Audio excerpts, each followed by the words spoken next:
Good morning. If you've read the last two articles I posted, what if you're not seeing the real world and false feelings a core problem for our times? You already know I've been talking a lot about perception and how tricky it can be, how much it can mess with us when we're not aware of how it works, and also how much simpler the solution can be than what we think. At the heart of it, the way out of all this confusion and pain isn't about fixing the world, it's about changing our minds. Changing the way we see ourselves and the meaning we've been giving to the events that have transpired in the world around us. And honestly, the only thing you really need is a little willingness.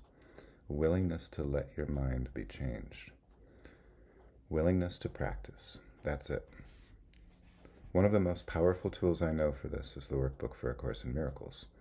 If you haven't checked it out, it's like a gym membership for your mind, except it's about strengthening your inner peace, not strengthening your muscles. Right at the beginning of the workbook, it says something I love because it's so compassionate. It tells you straight up, quote, "Some of the ideas you will find difficult to believe, and others will seem quite startling. It does not matter. You are merely asked to apply them. You are not asked to judge them or even to believe them. It is their use that will give them meaning to you and show you they are true," end quote. And then it says, quote, "You need not believe the ideas, you need not accept them, and you need not welcome them. Some of them you may actively resist. None of this will matter. Whatever your reaction to the ideas may be, use them. Nothing more than this is required," end quote. In other words, you don't have to believe it right away. You don't even have to like it. You just have to try it. The practice itself opens the door, not by force, but with a little bit of trust and a lot of grace and patience. Here's something wild about perception that most of us forget. We don't see the world as it is. We see the world as we are. Our perception is like a movie, but the plot and the narration aren't being written after the fact. They're being written before. Our thoughts come first.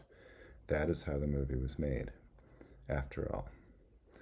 The script was written first, before the director yelled action. The thoughts, or the narration, set the whole stage for the drama to unfold. If our thoughts are aligned with fear, judgment, or separation, what ACIM calls the ego thought system, then we experience a world that seems scary, fragmented, and lonely. If our thoughts are aligned with love, forgiveness, and unity, what ACIM calls the Holy Spirit thought system, then we start seeing a much softer, more loving world.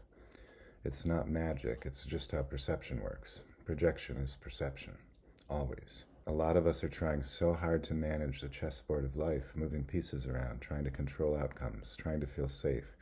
But honestly, it's exhausting, and it doesn't really work. Even science is backing this up now. Donald Hoffman, in The Case Against Reality, points out that the causal interactions in the physical world are basically just a helpful illusion. His interface theory, quote, "makes a counterintuitive claim about causality. The appearance of causal interactions between physical objects in space-time is a fiction, a useful fiction, but a fiction nonetheless," end quote. Our actions don't control reality the way we think they do. We don't have to focus on taking accountability for our emotions or our behaviors. We have to focus on taking accountability for our thoughts. Everything that happens to us flows from that source. The emotions and the behaviors will follow suit. And ACIM says the same thing in a different way. It's not your behavior that's the cause, it's your thoughts. Quote, "It is your thoughts alone that cause you pain. Nothing external to your mind can hurt or injure you in any way. No one but yourself affects you," end quote. And here's another quote. "Thought and belief combine into a power surge which can literally move mountains, but people are afraid of how powerful their thoughts really are," end quote. So isn't that something? We're afraid of our own power, because if we truly understood it, everything would change, and part of us isn't sure we're ready for that. The most unfortunate part of all of this is that part of the reason we don't seek the true change is the unconscious belief, which we still hold, that we're not deserving of it. But here's the thing.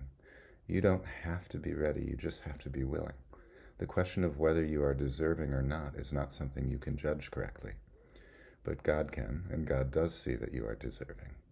So here's the invitation. Why not practice gaining a little more mastery over your thoughts? Why not play with it and see what happens? If you can let go of one thought, you can let go of another and another, until whole patterns of fearful and painful thoughts just fade out of existence. I like to picture it like a stream. Your thoughts are the spring, way up at the source. Emotions are downstream from there. Behaviors are even farther downstream. If the water's toxic, you don't start cleaning way down at the mouth of the river. You go upstream. You clean the source. The same way it works with your mind. If you want to change how you feel and how you behave, you start by changing what you think, one thought at a time, one gentle correction at a time. In an upcoming article, I'll share a little tool I developed called Thought Vigilance. It's a really simple practice inspired by the first few lessons of the ACIM workbook, and it's an adequate replacement for doing the ACIM workbook, if you're not super religious or spiritual. You don't need to believe in anything other than your own ability to gently shift your focus. I'll explain it more soon. If you're finding these ideas helpful, it would mean a lot if you'd like them subscribed. And if you want to chat or share your thoughts, leave a comment below. I do my best to respond to everyone. You can also find me on Substack at natekokernot and at my website, MiracleReadiness.com.